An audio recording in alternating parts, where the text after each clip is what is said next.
Meghan Markle's creepy Prince William stalking has just been uncovered, and what it shows you is that she is still completely obsessed with the other brother. Meghan Markle is being accused of pulling one of her strangest royal copycat moves yet, and this time, critics say the target was unmistakably Prince William.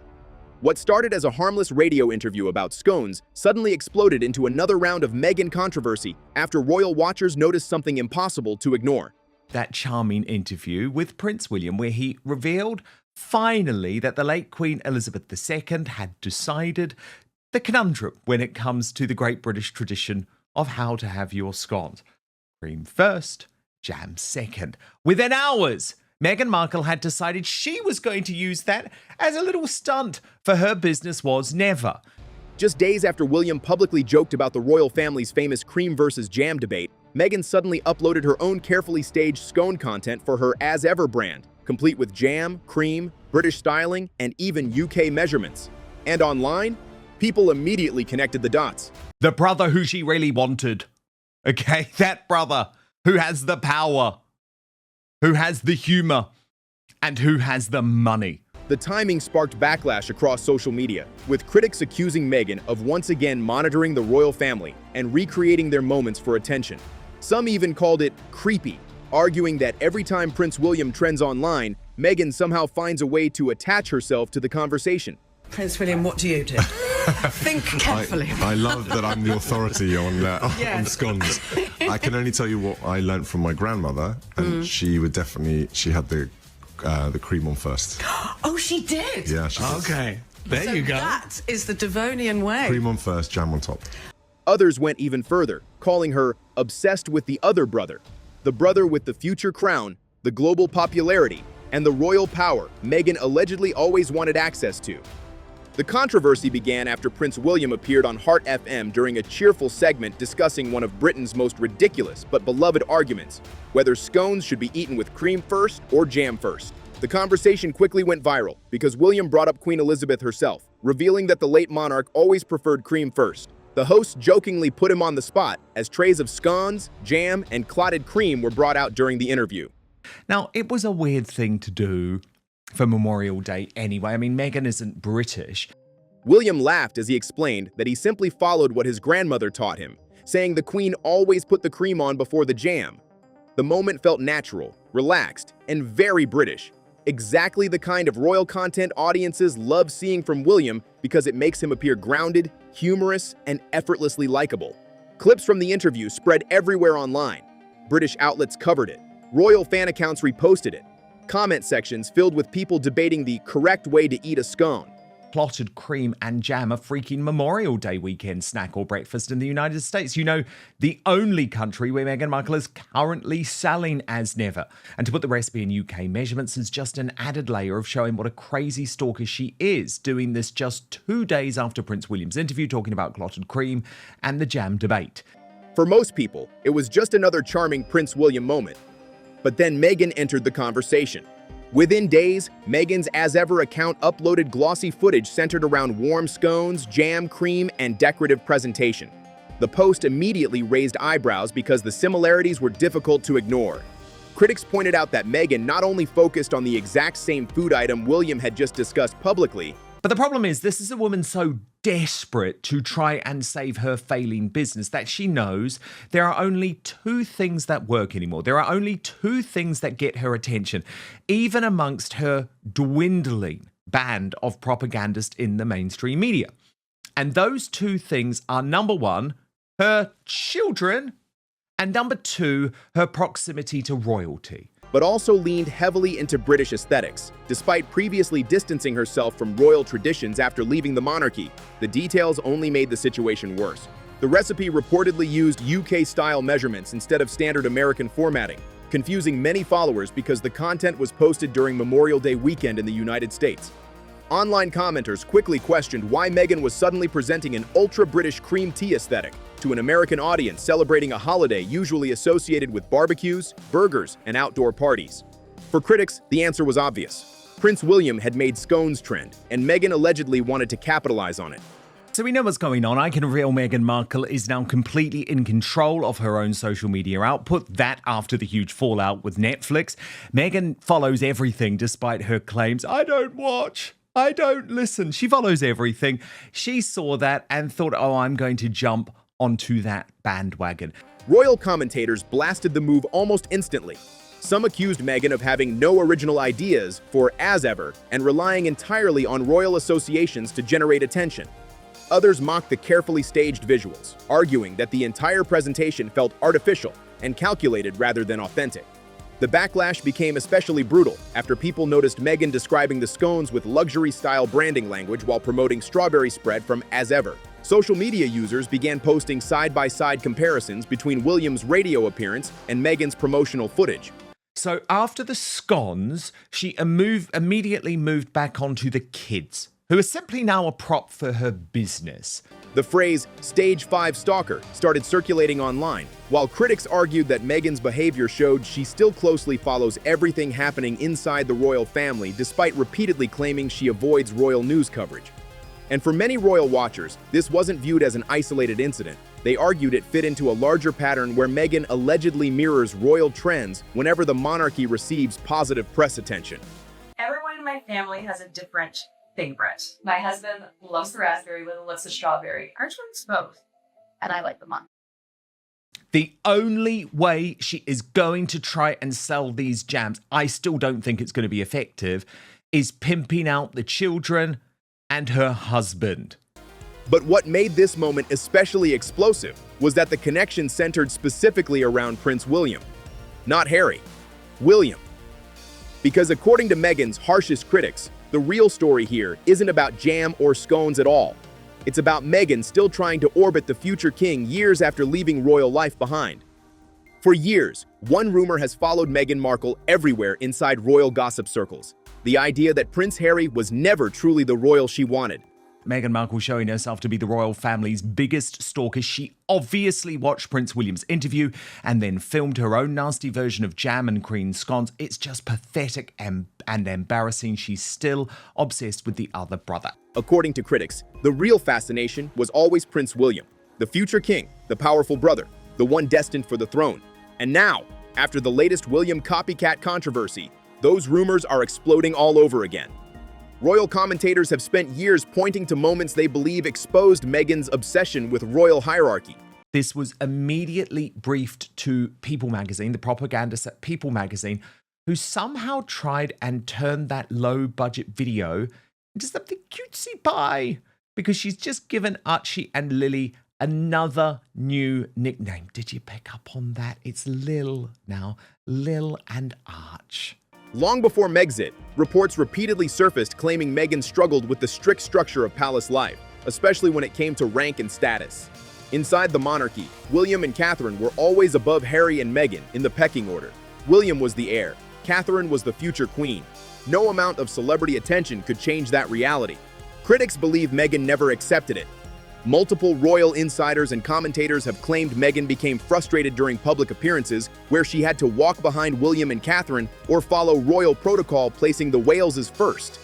And we know that's because she has no other choice. Nothing else is working, from the Mama's Little Helper video to the Disney pictures. Meghan Markle only has one thing that anyone cares about: her children and her husband. Footage from royal events was endlessly analyzed online, with viewers pointing out moments where Meghan appeared impatient with palace etiquette. Some clips even went viral because Harry allegedly seemed forced to guide her back into position during official appearances. Then came the reports that Meghan disliked constantly being compared to Catherine. At the time, Catherine was already one of the most popular women in the royal family. Polished, calm, respected by palace staff, and extremely careful with royal tradition. And unfortunately, what this does is completely torpedo her and Prince Harry's bid to try and claim some type of political win with their bid to crack down on social media. Meghan entered the monarchy as a Hollywood outsider who wanted to modernize the institution, but critics say she quickly realized the public still overwhelmingly preferred Catherine's quieter approach. And according to royal biographer Angela Levin, the tension allegedly went even deeper than simple rivalry. Levin claimed Harry once pushed the idea that Meghan could bring more value to the monarchy than Catherine because Meghan had already built a public profile before joining the royal family. The suggestion reportedly shocked royal insiders because Catherine, as William's wife, was always destined to become queen consort one day. This was just stalking Prince William. The timing wasn't coincidence, was it? No, I mean, actually, it makes me feel sick. Critics believe Meghan hated the fact that no matter how much media attention she generated, she could never outrank Catherine inside the institution. That's where the other brother narrative truly began. Because in the eyes of Meghan's harshest critics, Harry was always the spare, while William represented the real center of royal power. William inherited the future Duchy of Cornwall, the billion-dollar royal machinery, the global influence, and eventually, the throne itself. Harry, meanwhile, was permanently second place within the royal structure. Some royal watchers now argue Meghan's behavior toward William over the years reflects that reality more than people initially realized.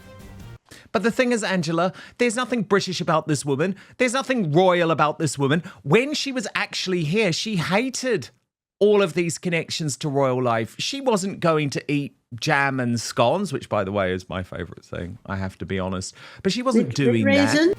One moment that constantly resurfaces online is Meghan and Catherine's appearance together at Wimbledon in 2019. At the time, palace sources desperately tried to present the outing as proof the two women shared a warm friendship.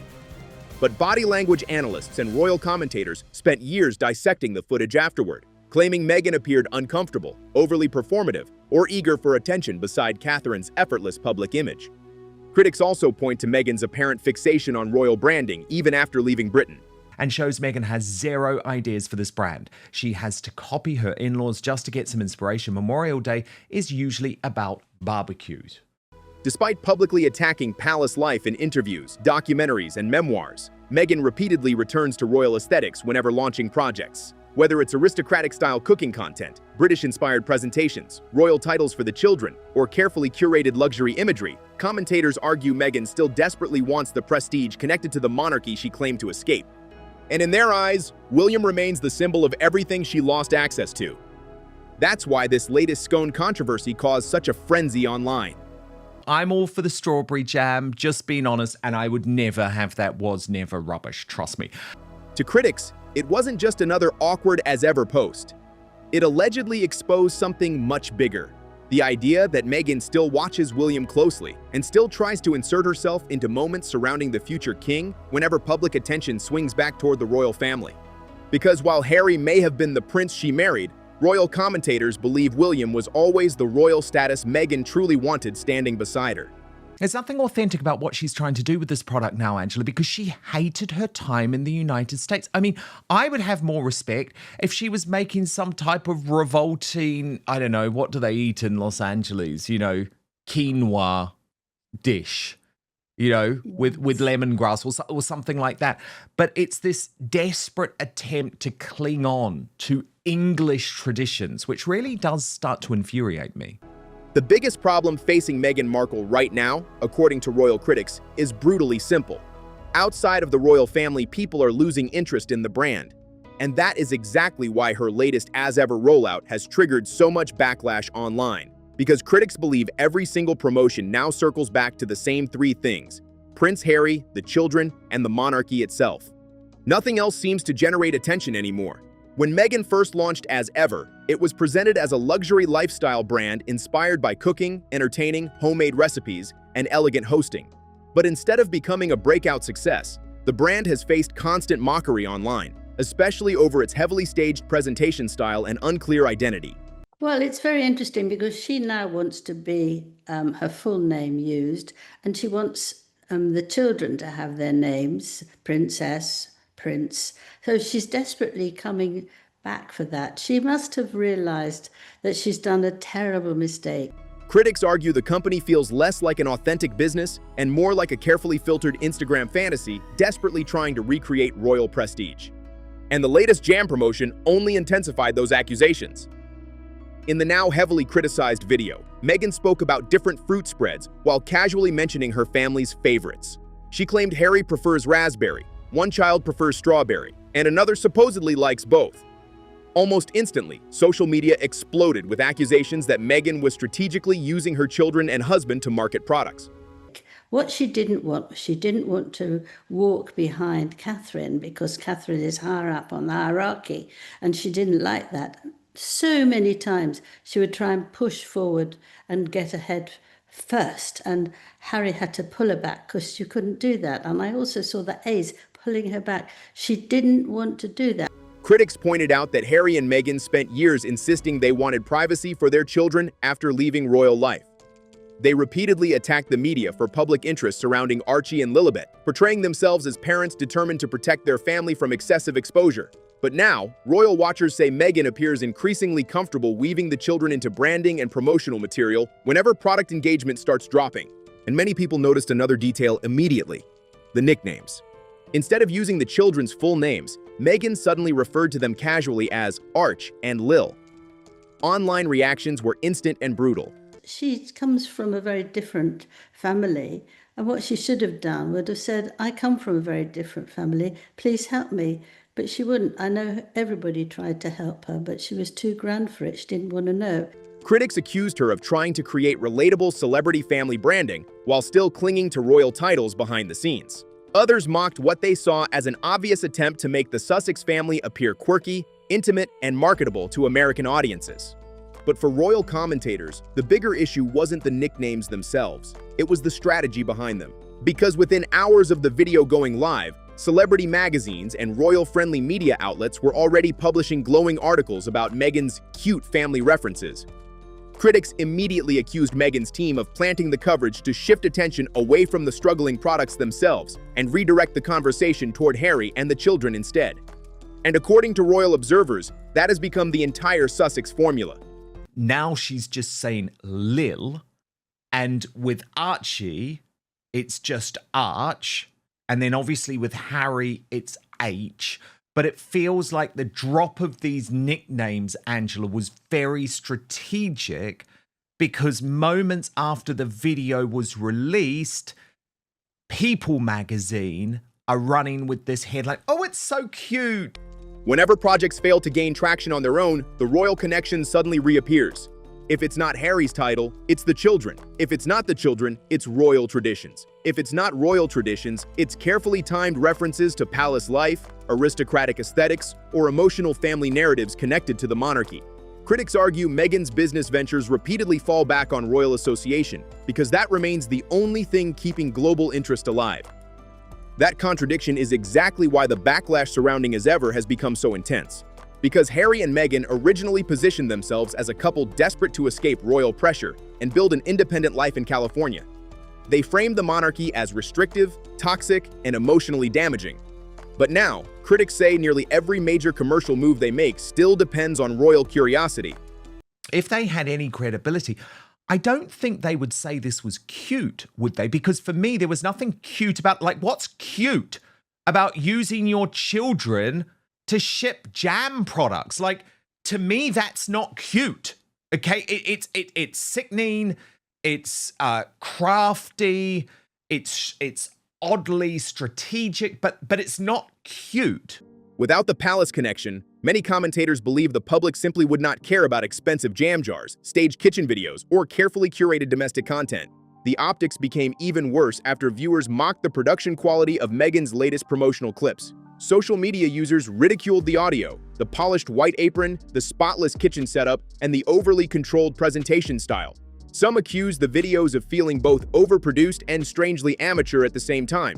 Others argued Meghan looked less like a genuine lifestyle entrepreneur and more like someone desperately trying to imitate a luxury influencer persona that doesn't come naturally to her.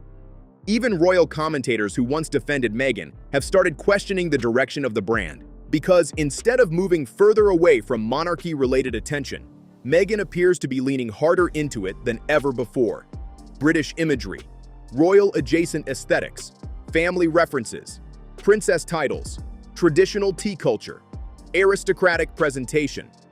Critics say the entire As Ever identity now feels built around recreating the world Meghan publicly claimed she wanted to leave behind. And according to her harshest critics, that reveals the real problem at the center of everything. Meghan may have left the royal family physically, but she still cannot build relevance without it. She said one of the things of one of the jams, each different person in the family said it. And I thought she'd just done that so that people will buy all the types, not just one. It wasn't that saying, oh, they all like the same one. She would like them to buy 4 different jars. Royal biographer Angela Levin did not hold back when discussing Meghan Markle's latest behavior, and her comments only added fuel to the growing narrative that Meghan is still deeply fixated on royal status, Prince William, and the image of royal life she walked away from. According to Levin, Meghan's latest scone and jam rollout was not some random lifestyle post. She believes it was another calculated attempt to reconnect herself to the royal family aesthetic, specifically the kind of old-fashioned British imagery associated with Prince William and the monarchy itself. Levin pointed out that Meghan has repeatedly returned to polished tea party visuals, elegant serving trays, floral presentations, and aristocratic branding whenever she tries to elevate her public image. And in Levin's eyes, none of that is accidental. She argued that Meghan always wanted to project herself as a central royal figure, rather than someone expected to quietly support the hierarchy around her. According to Levin, Meghan struggled with the idea that Catherine would always outrank her because Catherine was married to the future king. Critics have repeated this claim for years, arguing Meghan allegedly viewed royal hierarchy as a competition she should have been able to win through popularity, celebrity status, or media attention. Here we go again. Meghan is back to her stalker vibe tricks. Prince William spoke about scones 2 days ago, and now she has to create an entire post about baking warm scones topped with her as ever crap. I mean, how ridiculous is this woman? The need to copy the royals is creepy. Levin also revisited older allegations about Meghan's behavior during royal appearances, including moments where she allegedly attempted to move ahead in public processions or appeared frustrated with protocol. According to royal insiders over the years, palace aides sometimes had to redirect Meghan during official events to ensure proper positioning behind William and Catherine. For critics, those moments became symbolic of a much larger issue. Meghan allegedly wanted the visibility and importance reserved for the future king and queen. Levin even suggested Meghan's recent return to British-style branding may reflect regret over how badly things collapsed after Megxit. Because despite years spent criticizing palace life, Meghan is now openly embracing royal-adjacent imagery again, from the traditional tea aesthetic to the use of the children's prince and princess titles. That contradiction has become impossible for royal watchers to ignore. Levin argued Meghan appears desperate to maintain some visible connection to the monarchy because royal association remains the most valuable part of her public identity. In her view, Meghan knows interest in Hollywood projects, podcasts, and lifestyle branding fades quickly unless there is still a royal angle attached. And that is why critics believe Prince William continues to matter so much in this entire story. Because William represents the monarchy Meghan no longer has access to. He represents the future throne, the global prestige, and the royal stability that Harry and Meghan abandoned. Meghan Markle is stage 5 stalker. And here was the official was never scone recipe. And she does say there, following Prince William, brush the tops with heavy cream, serve with raw cream, our strawberry spread, and flour sprinkles. I think I'll skip those if you don't mind, Meghan. According to Levin, Meghan's continued focus on British traditions and royal aesthetics suggests she still wants proximity to the institution even while publicly attacking it. Levin also addressed Meghan's growing use of family branding, including the nicknames Arch and Lil during product promotion. She questioned whether Meghan was trying to appear humble and relatable while still strategically preserving royal status in the background. Critics argue Meghan wants both worlds at once, the glamour of royal titles combined with the freedom of celebrity influence culture. And for many royal commentators, that balancing act is starting to look increasingly desperate rather than sophisticated. Meanwhile, Prince William accidentally created one of the internet's favorite royal moments of the week without even trying. During Aston Villa's emotional victory celebrations, William was filmed enthusiastically recording the crowd and soaking in the atmosphere like any normal football fan. But eagle-eyed viewers quickly noticed something hilarious happening in the middle of the clip. William suddenly received a phone call and instantly swiped it away without answering. The tiny moment immediately exploded online. Social media users flooded comment sections with jokes about who might have been calling the future king during such a major football moment. Memes spread rapidly, with some royal fans jokingly saying, "Please don't let it be Meghan calling again." Others laughed at how relatable the situation felt, saying William's reaction proved even future monarchs ignore calls when they are busy having fun. The clip went viral, partly because William looked genuinely carefree and happy, something royal supporters say has become increasingly rare given the pressure surrounding King Charles's health and the enormous responsibilities waiting ahead for him. For many viewers, the moment was refreshingly human. No palace script, no staged branding, no carefully curated influencer setup. Just Prince William celebrating his football club and rejecting a phone call like millions of ordinary people would do. And after weeks dominated by Meghan controversy, critics quickly turned the viral moment into another comparison between the two brothers, one appearing relaxed and authentic in public, while the other side of the royal drama remained consumed by branding, image management, and constant headlines. So at this point, royal watchers are asking one major question. If Meghan Markle truly wanted to leave royal life behind, then why does everything keep leading back to Prince William, royal traditions, and the monarchy she supposedly escaped? From the perfectly timed scone post to the constant royal-adjacent branding, critics believe the pattern is becoming impossible to ignore. And the more William's popularity grows, the more people online seem convinced Meghan is still watching every move coming out of the palace. But what do you think? Was the scone controversy just a coincidence, or was Meghan once again trying to attach herself to Prince William's viral moment? Drop your thoughts in the comments below because this debate is getting absolutely brutal online right now. And if you want more royal drama, breaking Meghan Markle updates, Sussex's news, and all the latest controversies, make sure you subscribe to Crown Clash right now. We're covering the biggest royal stories every single day, and trust me, this saga is far from over.